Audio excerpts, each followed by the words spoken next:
भजन गाने से, शास्त्र पढ़ लेने से कोई संत नहीं हो जाता। लक्षण होने चाहिए दया, गरीबी, बंदगी, समता, शील, उपकार, इतने लक्षण साधु के कई कभी विचार। लक्षण होने से ही साधु होता है। देखो साधु पेंट शर्ट वाला हो सकता है, धोती कुर्ते वाला हो सकता है, बच्चा हो सकता है, ऐसा नहीं है। ऊंचाइयों से कोई महान नहीं होता, लाखों की संपदा से कोई हनुमान नहीं होता। इससे ऊपर ही आवश्यकता है विमल विवेक की, डिग्रियों से कोई विद्वान नहीं होता। तो लक्षण होने चाहिए। तो वहां एक साधु आ गए, उनके मन में ईर्ष्या पैदा हो गई, क्यों न मैं इस राजा के गुरु बन जाऊं, और राजा के पास तो माया कमी नहीं है, मैं माला माल हो जाऊंगा। तो वो दरबार में पूछा कि राजन है, तो बोले। तो जैसे ही प्रवेश किया तो उन्होंने पूछा राजन से कि हे राजन, आपके गुरुदेव है बनाए हुए हैं? तो बोला कि है। वो पढ़े लिखे हैं? तो उन्होंने कहा नहीं, वो पढ़े लिखे तो नहीं है, अनपढ़ है। तो राजन, आप राजा हो, मालिक हो, अनपढ़ को आप गुरु कैसे बना सकते हो? देखो मैं पढ़ा लिखा हूँ, मेरे पास डिग्रियां, मैं विद्वान भी हूँ, तो आप ये काम करना ना। तो बोलो क्या करना? आप ऐसा करना, मैं जो आपसे पूछता हूँ, अगर आपके गुरु महाराज उत्तर दे देते हैं तो वो आपके गुरु ठीक है, और नहीं देते तो फिर मेरे को गुरु बनाओ। उसने सोचा अनपढ़ है, उनको कहां से आंसर मिलेंगे, उत्तर मिलेंगे, ताकि मैं गुरु बन जाऊंगा, माला माल हो जाऊंगा। उसके मन में कपट थी। बाहर उज्जवल नशा, भीतर मेला बुगला से काला भला, तन मन एक ही रंग। ऐसा नहीं होना चाहिए, जैसा बाहर दिख रहा वैसा ही अंदर होना चाहिए। लेकिन वो साधु नहीं थे। तो उन्होंने क्या पूछा?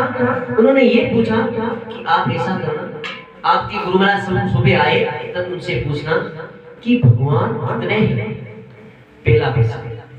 हम लोगों के भी विचार उठते हैं ऐसे कि आखिर नाम ले तो किसका ले, भगवान आखिर कौन कौन से किस किस को बनाए हम, ताकि हमारा कल्याण हो जाए। ये बहुत सारे लोगों की समस्या है। तो ठीक है, फिर पूछा कि दूसरा ये पूछना कि वो मिलते कैसे हैं। ठीक है। तीसरा ये पूछना कि वो करते क्या है, भाई मिल भी जाए तो करते क्या है, ये पूछना। बोला अच्छी बात है, पूछ लूंगा। वो चले गए।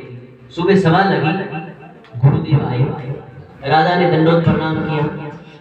उनके भी राजा भी, वो पिताजी बता रहे थे कि उनके भी क्या अभिमान था, घमंड था। तो उन्होंने सोचा कि मैं राजा प्रजा का, तो फिर मैं ऐसा गुरु क्यों बनाऊं? तो उनको भी जल्दी थी, तो आते ही पूछ लिया, प्रणाम किया और पूछा कि गुरुदेव मेरे मन में शंका है, आप निवारण करें। गुरुदेव की चंपा हुआ, अभी कल जो सवाल लगी थी तब तक कोई शंका नहीं थी, एकदम से शंका कैसे पैदा हो गया कि गुरुदेव का ठीक है पूछो आप।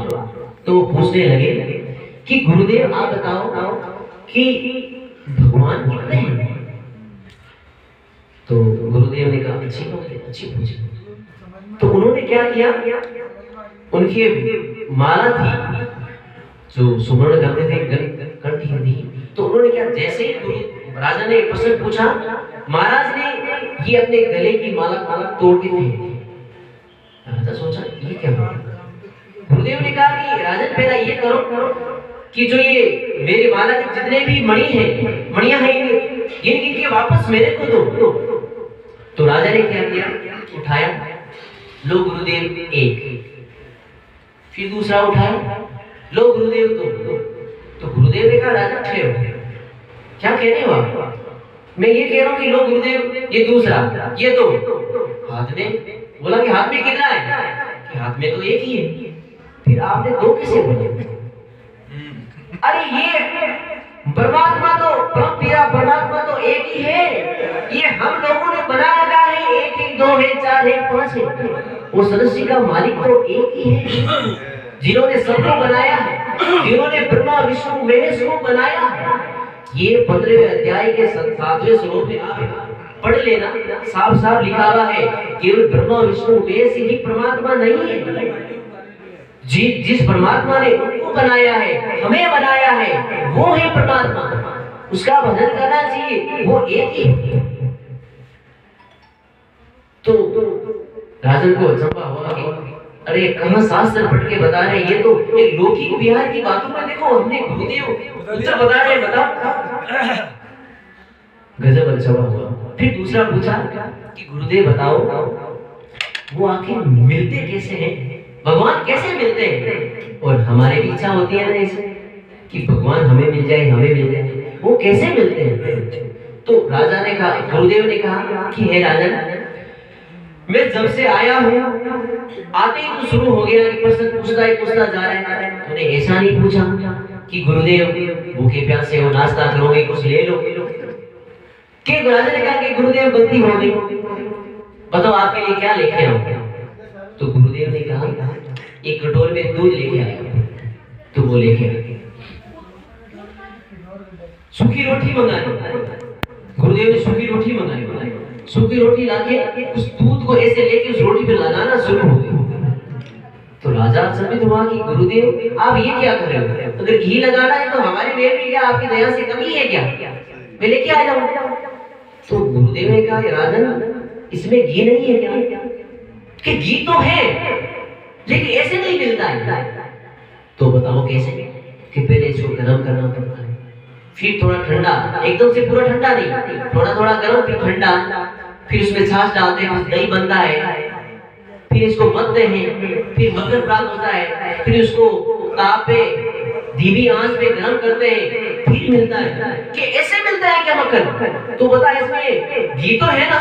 कि घी तो है लेकिन ऐसे मिलता ना? अरे ऐसे ही सृष्टि में हर कण में भगवान विद्यमान है लेकिन ऐसे नहीं मिलता है। उसके लिए जब तब योग ज्ञान सत्संग ये सब करना पड़ता है, तब मिलता है, गुरु बनाना पड़ता है, तब मिलता है।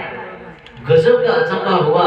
राजा तो बहुत खुश हो गया कि वो तो बोल रहा था कि तेरे गुरुदेव अनपढ़ है, अब क्या पोती पढ़ पढ़ जग हुआ पंडित भया न कोई, ढाई अक्षर प्रेम का पढ़े सो पंडित हो।